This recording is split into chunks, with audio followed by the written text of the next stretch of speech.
नमस्कार, मैं हरिओम प्रजापति स्वागत करता हूं आप सभी का हिंदी व्याकरण के अंतर्गत। पिछली क्लास के अंतर्गत हमने व्यंजन संधि से संबंधित 3 नियम सीखे थे। तीनों नियमों के माध्यम से हमने बहुत सारे शब्दों का संधि विच्छेद किया था और संधि विच्छेद से शब्दों का निर्माण किया था। अब व्यंजन संधि को आगे बढ़ाते हैं और उसके कुछ नियमों का और अध्ययन करते हैं। तो चलते हैं व्यंजन संधि की ओर।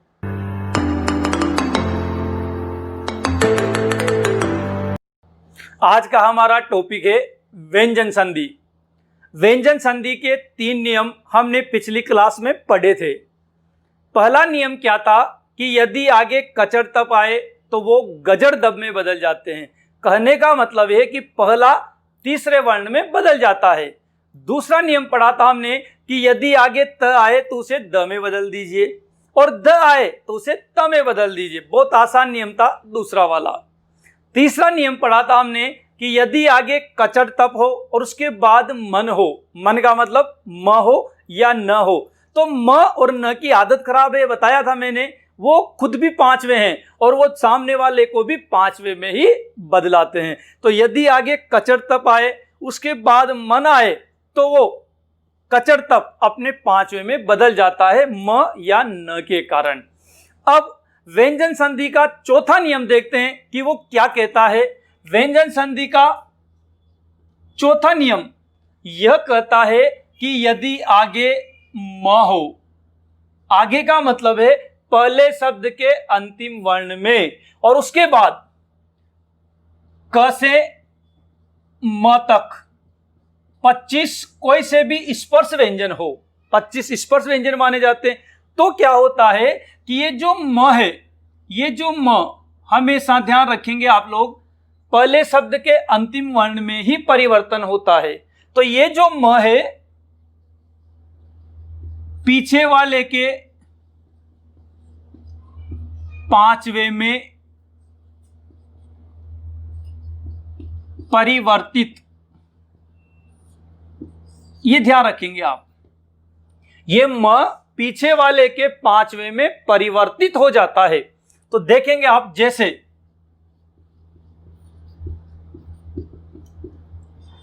वसुम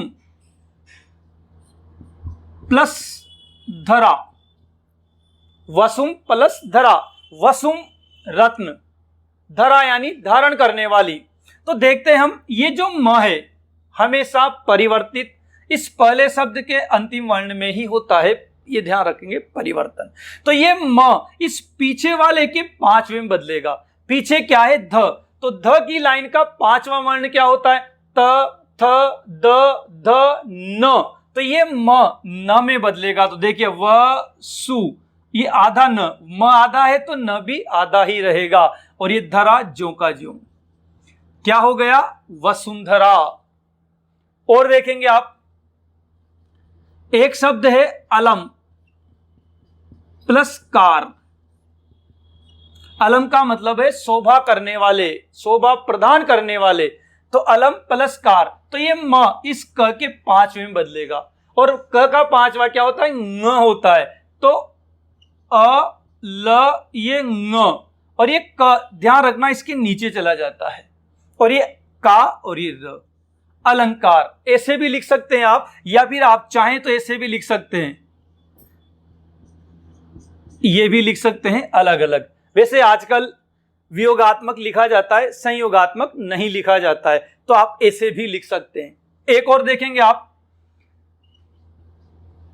सम प्लस जय, ये म इस ज के 5वें में बदलेगा। अब ज का 5वां क्या होता है? च, छ, ज, ज, य। तो ये म ज के 5वें में बदलेगा, और ज का 5वां क्या होता है? य होता है। तो आप लिखेंगे संजय, ऐसे लिखेंगे। शुद्ध संजय ये है, आपको ऐसा भी लिखा हुआ मिलता है ये। वैसे इन दोनों में भी ज्यादा शुद्ध ये है, क्योंकि ये वियोगात्मक है, और एनसीईआरटी वियोगात्मक भाषा को, हिंदी को मान्यता देती है। तो ये ध्यान रखेंगे, वियोगात्मक लिखा जाता है। एक और देखेंगे आप, किम प्लस चित, ये ये म इस पीछे वाले के पांचवें में बदलेगा तो क्या होगा देखेंगे आप कि अब ये म च के पांचवें में बदलेगा। च का पांचवा क्या होता है य, तो ये हो गया आधा य, ये ची और ये त। किंचित आप इसको कैसे लिखते हैं, ऐसे भी लिखा होता है किंचित, ये किंचित ऐसे भी लिखा होता है। आप लोगों को ध्यान रखना है कि यदि शब्द के ऊपर अनुस्वार लगा हो, जैसे देखेंगे आप मृत्युंजय, ये शंकर, मृत्युंजय शंकर, सन्यासी, इस प्रकार से यदि शब्द के ऊपर आपको अनुस्वार नजर आ जाए तो उस अनुस्वार को हमेशा म में परिवर्तित कर दो, आपका संधि विच्छेद हो जाता है। देखेंगे आप इस अनुस्वार को म में बदल दीजिए तो क्या हो जाएगा मृत्युम प्लस क्या हो जाएगा जय। देखिए आप संधि विच्छेद हो गया। बहुत आसान है, जब भी आपको अनुस्वार नजर आ जाए आप उसे म में आधे म में बदल दीजिए, संधि विच्छेद हो जाएगा। देखिए आप शंकर का संधि विच्छेद श के ऊपर अनुस्वार है तो आप क्या लिखोगे शम, ये और कर जो का जो लिख दीजिए शंकर। देखेंगे आप म को बिंदी में बदल, अनुस्वार को म में बदल दीजिए सम और न्यासी जो का जो लिख दीजिए ये। तो कभी भी आपको अनुस्वार शब्द के ऊपर नजर आ जाए तो उसे पांचवे में बदल दीजिए, और यदि संधि विच्छेद आ जाए तो इस म को पांचवे में बदल दीजिए ज के में। तो ज का पांचवा क्या होता है, ज का पांचवा होता है य। तो देखिए आप शुद्ध मृत्युंजय कैसे होता है, ये है शुद्ध मृत्युंजय, ऐसे लिखा जाता है। अगर ये भी मृत्युंजय लिखा हो और ये भी मृत्युंजय लिखा हो तो ध्यान रखें ये मृत्युंजय अधिक शुद्ध माना जाता है क्योंकि ये वियोगात्मक भाषा के अंतर्गत लिखा जाता है।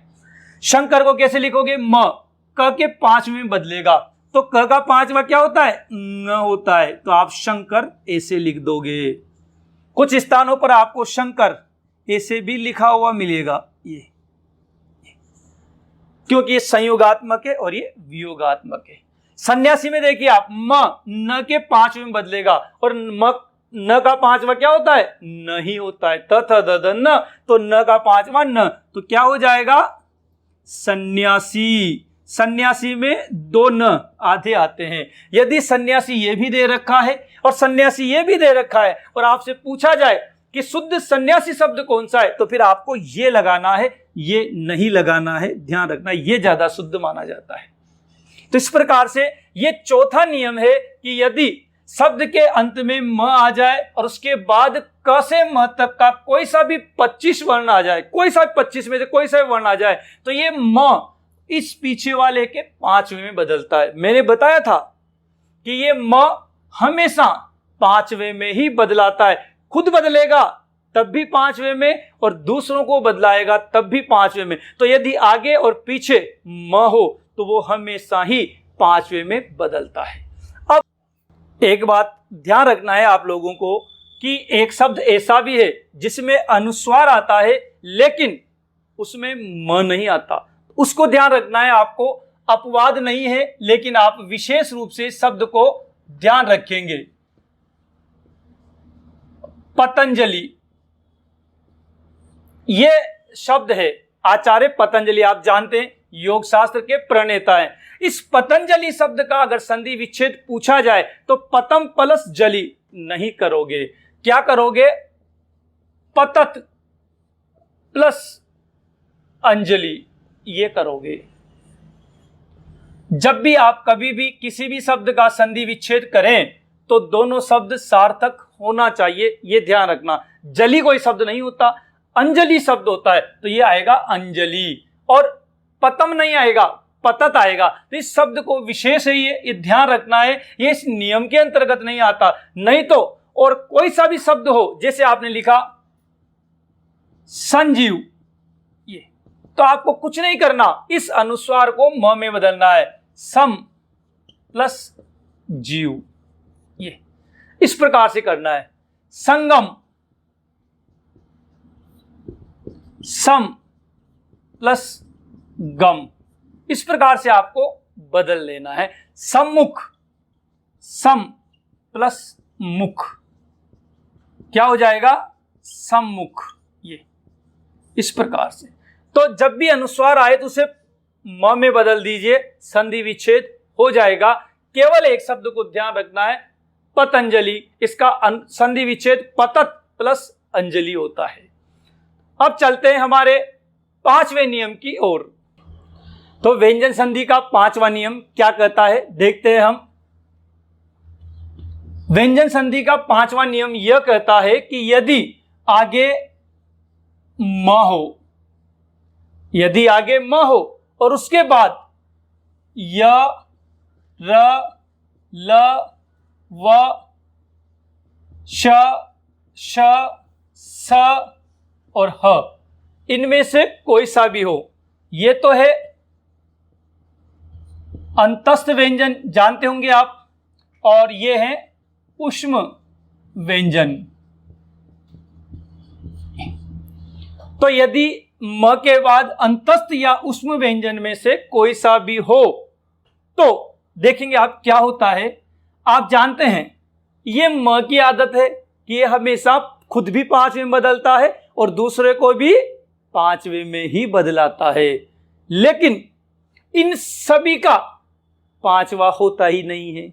ये सब तो अपने आप में स्वतंत्र हैं, निर्दलीय हैं, किसी दल में नहीं आते हैं ये। इस कारण ये प्रत्येक व्यक्ति अपने आप में, प्रत्येक वर्ण स्वतंत्र है, तो इनका कोई पांचवा नहीं होता। तो ये म मजबूर हो गया, क्योंकि ये खुद भी पांचवें में बदलता है और दूसरों को बदलाता है तब भी पांचवें में बदलता है, लेकिन यहां तो पांचवा होता ही नहीं है। तो फिर क्या होगा, ये म अनुस्वार में बदल जाता है, अनुस्वार में परिवर्तन हो जाता है इस म का। देखेंगे कैसे, सम प्लस सार। अब देखेंगे आप लोग, ये म इस स के पांचवें बदलना चाहता है, आदत है उसकी, वो हमेशा ही पांचवें बदलता है, लेकिन यहां स का कोई पांचवा नहीं होता। तो फिर आप क्या करोगे, इस म को अनुस्वार में बदल देंगे, क्या हो जाएगा, संसार। और देखेंगे आप, सम प्लस विधान, देखेंगे आप, अब ये म इस व के पांचवे में बदलना चाहता है, लेकिन व का पांचवा नहीं होता। तो फिर क्या होगा, संविधान। शम प्लस हार, ये म अनुस्वार में बदलेगा क्योंकि ह का पांचवा नहीं होता। तो क्या हो जाएगा, संहार, ये हो जाएगा। स्वयं प्लस वरा, स्वयं का वर का चयन करने वाली, जो स्वयं वर का चयन करते हैं, स्वयं वर की आयोजित होते हैं आप जानते हैं, तो उसमें नायिका या वधु वर का चुनाव स्वयं करती है। तो यहां देखेंगे स्वयं, ये म अनुस्वार में बदल जाएगा और ये वरा जो का जो, स्वयं वर का चयन करने वाली, स्वयं वरा। एक और देखेंगे आप, प्रियम प्लस वदा, क्या हो जाएगा, प्रियम वदा। ये म अनुस्वार में बदल जाएगा, वदा जो का जो। ये वो नियम इसमें भी लागू होता है। कौन सा नियम, कि अनुस्वार को आप म में बदलोगे। जैसे कैसे बदलोगे, देखो आप, एक शब्द है संयोग, संयोग है। अब आप कैसे इसका संधि विच्छेद करोगे, तो क्या करोगे, इस अनुस्वार को म में बदलोगे, तो क्या हो जाएगा, सम प्लस योग। ये संलग्न, क्या संधि विच्छेद करोगे, सम प्लस लग्न, ये होगा। तो इस प्रकार से अगर अनुस्वार आता है तो उसे म में बदल दीजिए, लेकिन ये म हमेशा पांचवे में बदलता है और यर लव श श ह का पांचवा नहीं होता है। तो जब इनका पांचवा नहीं होता तो म मजबूर हो जाता है और वो अनुस्वार में बदल जाता है। किसमें बदल जाता है? अनुस्वार में बदल जाता है। और देखिए आप, ये सब यहां पर अनुस्वार में बदला था ये। और अनुस्वार जब आप संधि विच्छेद करना चाहे, आपको अनुस्वार नजर आ जाए तो आप उसे म में बदल दीजिए, संधि विच्छेद भी हो जाता है। तो बड़ा सरल नियम है ये, पांचवा नियम। अब चलते हैं महत्वपूर्ण नियम है, छठे नियम की ओर। इंपॉर्टेंट है, देखना बिल्कुल ना भूले उसे। उससे संबंधित प्रश्न शब्द शुद्धि में भी आता है। तो देखते हैं छठे नियम को। व्यंजन संधि का छठा नियम बहुत महत्वपूर्ण और इंपॉर्टेंट है। देखते हैं कि छठा नियम क्या कहता है।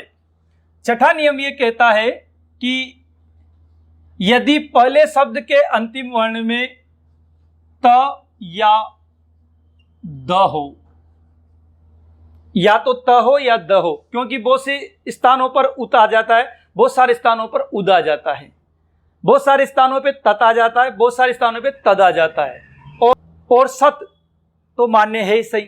तो कहने का मतलब यह कि त आए या द आए, पहले शब्द के अंतिम वर्ण में कोई सा भी आ जाए, और उसके बाद चल, जट, डन,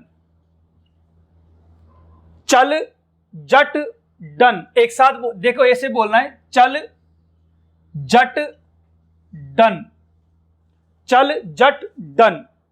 अगर ये 6 वर्ण आते हैं तो ये जो आगे वाले हैं दोनों त या द, इस च को देखकर आधे च में बदल जाते हैं। ये तो क्या हो जाता है? चच हो जाएगा। ये च तो जहां की जा, और ये आगे वाला आधे च में बदलेगा, चच। ये ल किस में बदलेगा? ये बदलेगा लल, ये जब में बदलेगा जज, ये ट बदलेगा टट, ड बदलेगा डड, और न बदलेगा नन। इस प्रकार से परिवर्तन होगा ये।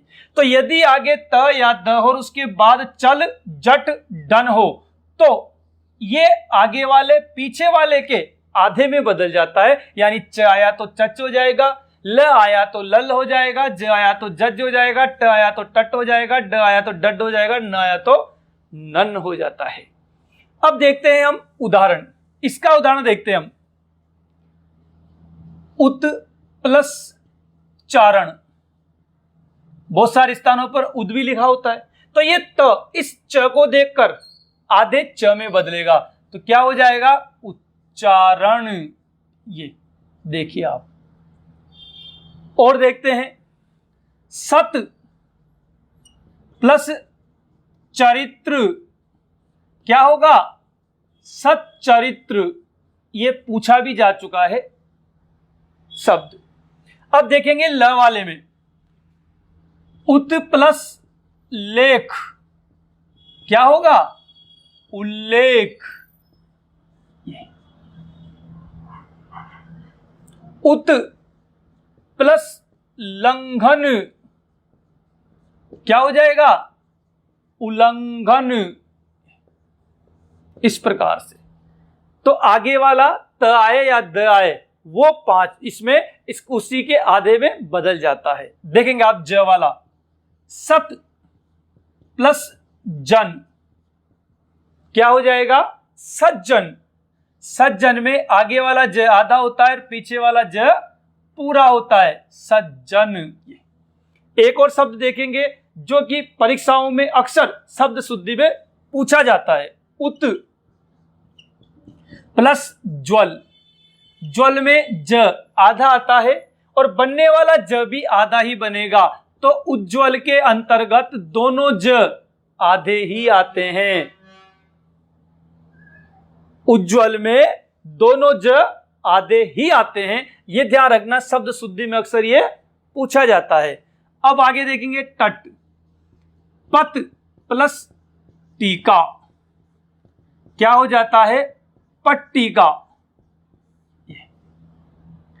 उड्डयन का देखिए, उत प्लस डयन क्या हो जाएगा, उड्डयन। उड्डयन मंत्रालय वायुयान से संबंधित होता है, तो वह सब इसके अंतर्गत आता है।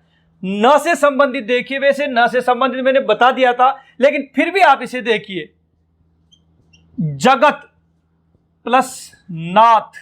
देखिए आप, ये त इस न को देखकर, हालांकि यहां एक और नियम लगता है, ये न, ये त न को देखकर 5 में बदलता है, ये नियम भी यहां पर लागू हो जाता है। लेकिन आप तो जब भी त आ जाए पीछे न आ जाए, उसे 5 में बदल दीजिए, केवल सन्यासी शब्द में नहीं होता।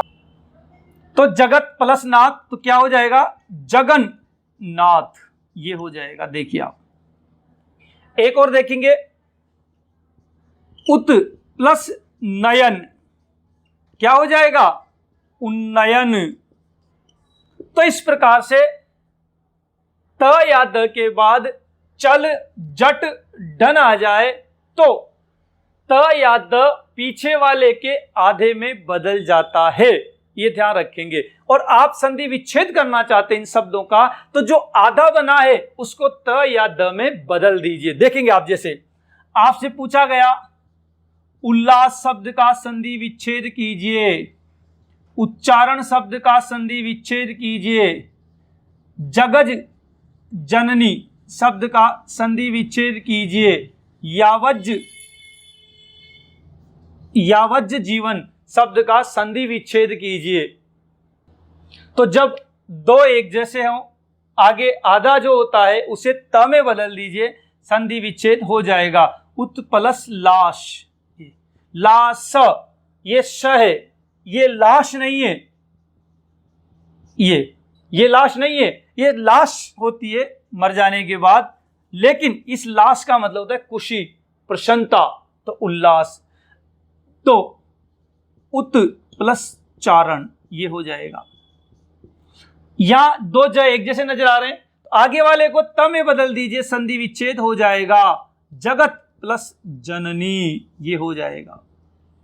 यावत जीवन, यावत का मतलब होता है जब तक जीवन है, तो ज को त में बदल दीजिए, तो क्या हो जाएगा, यावत प्लस जीवन। यावत का मतलब होता है जब तक। क्या होता है यावत का मतलब, जब तक, जब तक जीवन है, यावज जीवन। तो इस प्रकार से दो शब्द एक जैसे आ जाए। देखेंगे आप, एक शब्द है सच्चिदानंद, इसका संधि विच्छेद कीजिए अगर आपसे पूछा जाए, तो क्या करेंगे, दो च एक जैसे नजर आ रहे हैं, तो आप क्या करेंगे, सत प्लस चिदानंद, ये कर सकते हैं। और आप चाहें तो चिदानंद के भी टुकड़े कर सकते हैं, क्योंकि द किसका तीसरा है, द का, त थ द, तो आप इसके भी टुकड़े कर सकते हैं। चित प्लस आनंद, ये भी हो सकता है ये, तो आप इसके 3 टुकड़े कर सकते हैं, सत प्लस चित प्लस आनंद, ये इस प्रकार से करेंगे।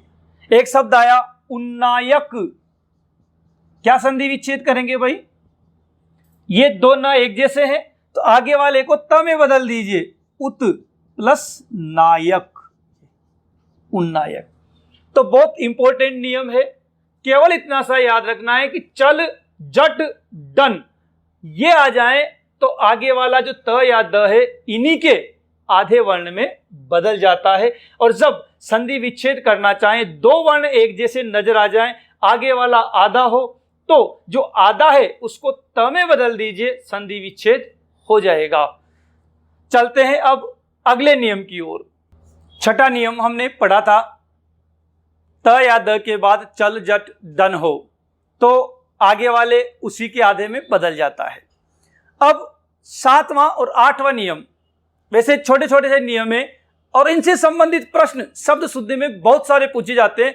तो चलते हैं 7वें नियम की ओर। 7वां नियम क्या कहता है ये देखते हैं। यदि आगे त या द हो और उसके बाद श आए, उसके बाद क्या है, श आए, इस श में दो खूबियां होती है।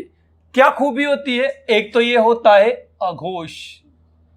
क्या होता है ये अघोष होता है। एक खूबी क्या होती है कि ये महाप्राण होता है। ये दो विपरीत खूबियां अच्छों में नहीं होती। इस कारण ये आगे वाले को भी चेंज करवाता है और खुद भी चेंज करता है, अपने गुणों के अनुरूप चेंज करवाता है। तो देखते हैं इस श में एक तो गुण है अघोष का और एक है महाप्राण। आप जानते हैं ये श तालव्य है, तो तालव्य में क्या क्या आता है? च, छ, ज, ज, य और श और ई और ई। ये शब्द तालव्य व्यंजन है, आपको पता हो तो। यदि त या द के बाद क्या आता है? श आता है। तो ये श अघोष होने के कारण किसमें बदलाता है? आगे वाले को च में बदलाता है, क्योंकि अघोष कौन कौन से होते हैं? पहला दूसरा अघोष होता है और तीसरा चौथा घोष होता है, तीसरा चौथा पांचवा घोष होता है, याद होगा आप लोगों को। और पहले के का दूसरा ये महाप्राण होता है। पहला अल्पप्राण, दूसरा महाप्राण, फिर तीसरा अल्पप्राण और फिर चौथा महाप्राण और पांचवा भी अल्पप्राण होता है। तो पहला, तीसरा और पांचवा अल्पप्राण होते हैं, दूसरा और चौथा महाप्राण होते हैं। व्यंजन पढ़ाए थे मैंने अल्पप्राण महाप्राण, उनको देखिए जाकर, उस वीडियो को वापस आपके समझ में आ जाएगा। पहला दूसरा अघोष, तीसरा चौथा पांचवा घोष, पहला तीसरा पांचवा अल्पप्राण, दूसरा और चौथा महाप्राण। तो ये त या द च में बदल जाता है इस अघोष के कारण। ये श बदलाता है क्योंकि श का अघोष च होता है और च का महाप्राण क्या होता है? छ होता है। तो देखेंगे आप, उत प्लस श्वास, ये शब्द शुद्धि में भी पूछा गया है, बहुत इंपॉर्टेंट है, ध्यान रखेंगे। तो ये उच्छ्वास कैसे बदलेगा? उ तो जहां की जहां, ये श इस त को च में बदलाता है और ये श स्वयं छ में बदल जाता है। और छ आधा है, श आधा है तो छ भी आधा ही बनेगा। और ये वास ज्यों का ज्यों, उच्छ्वास ये है। ये शब्द शुद्धि में पूछा गया है, एक दो बार इंपॉर्टेंट है, ध्यान रखना। दोबारा देखो, समझ में नहीं आया। शत प्लस शास्त्र, ये देखिए आप, सत प्लस शास्त्र, तो ये श इस त को च में बदलाएगा। क्यों बदलाएगा? कि इसमें दो गुण होते हैं, एक तो अघोष और एक महाप्राण। श का अघोष च होता है, श का अघोष क्या होता है? च होता है। और च का महाप्राण क्या होता है? छ।